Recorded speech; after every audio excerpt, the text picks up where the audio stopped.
बैठकर खाना बना रही है, पसीने से नहा चुकी हैं भाभी। अरे क्या हो गया, तुम क्यों माँ पर चिल्ला रही हो? जरा मुझे एक गिलास पानी दो, बाहर बहुत धूप है, गला सूख रहा है गर्मी से। भैया अब बस बहुत हुआ, अब ये गर्मी बर्दाश्त नहीं होती। चलो आज ही हम बाहर से जाकर भाभी के लिए गैस चूल्हा लेकर आते हैं, मेरे पास कुछ पैसे रखे हैं। गुस्से में आकर काजल अपने भाई के साथ बाहर जाती है और गैस सिलेंडर का पता करती है, पर गैस सिलेंडर इतना महंगा होता है कि वो दुखी हो जाती है। तपती हुई धूप में अपने भाई के साथ घर आने लगती है, तभी उसकी नजर एक कुम्हार पर पड़ती है।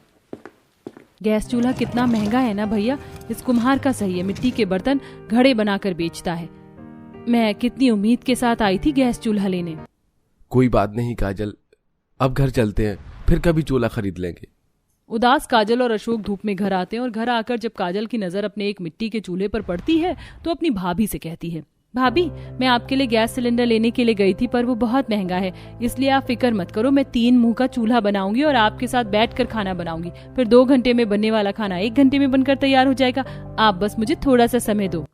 बुआ मैं भी आपकी मदद करूंगा। इस तरह शाम होते ही काजल गोलू के साथ खेत जाती है और वहां से मिट्टी लाकर घर आती है और घर के बाहर 3 मुंह वाला चूल्हा बनाती है।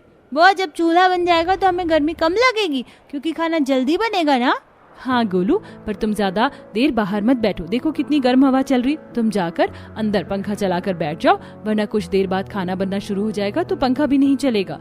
काजल के कहने पर गोलू टेबल फैन चलाकर बैठ जाता है और काजल मिट्टी का चूल्हा बनाकर बाहर छोड़ देती है। पूरी रात बाहर रहने की वजह से मिट्टी का चूल्हा सूख जाता है और अगली सुबह जब अशोक और गोलू टेबल फैन चलाकर उसके सामने बैठे होते हैं तो काजल अपनी भाभी के साथ मिलकर खाना बनाती है और आज खाना जल्दी बन जाता है।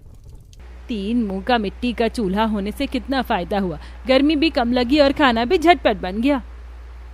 पर माँ जी दिन पर दिन गर्मी बढ़ती ही जा रही है, अब तो पंखे की हवा भी नहीं लगती, देखिए ना मेरी तो अभी भी पसीने ही छूट रहे हैं। निशा मैं समझ सकता हूँ कि तुम गर्भवती हो, तुम्हें बहुत परेशानी होती होगी, पर मैं कोशिश कर रहा हूँ, अगर कहीं पुराना कूलर मिला तो ले आऊंगा। इतना बोलकर अशोक खाना खाकर काम करने के लिए चला जाता है और जब वह फैक्ट्री में काम कर रहा होता है तो एक आदमी उसे शहर में एक व्यक्ति के बारे में बताता है जिसने मिट्टी से किला बनाया था। ये खबर सुन शाम को जब अशोक घर जाता है तो इस बारे में खाना खाते हुए टेबल फैन के पास बैठकर अपने घर वालों को बताता है। मुझे तो यकीन ही नहीं हो रहा, भला मिट्टी से कोई किला कैसे बना सकता है? भैया आजकल के लोग बहुत एडवांस हो गए हैं, आज किसी ने मिट्टी का किला बनाया है, कल को कोई मिट्टी का फ्रिज, कूलर, टीवी, पंखा बनाएगा। वैसे आइडिया बुरा नहीं है, अगर मिट्टी का किला बन सकता है तो मिट्टी का कूलर क्यों नहीं, पंखा तो हमारे पास रखा ही है।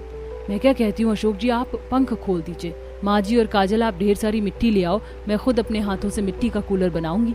पर बहू मिट्टी का कूलर कैसे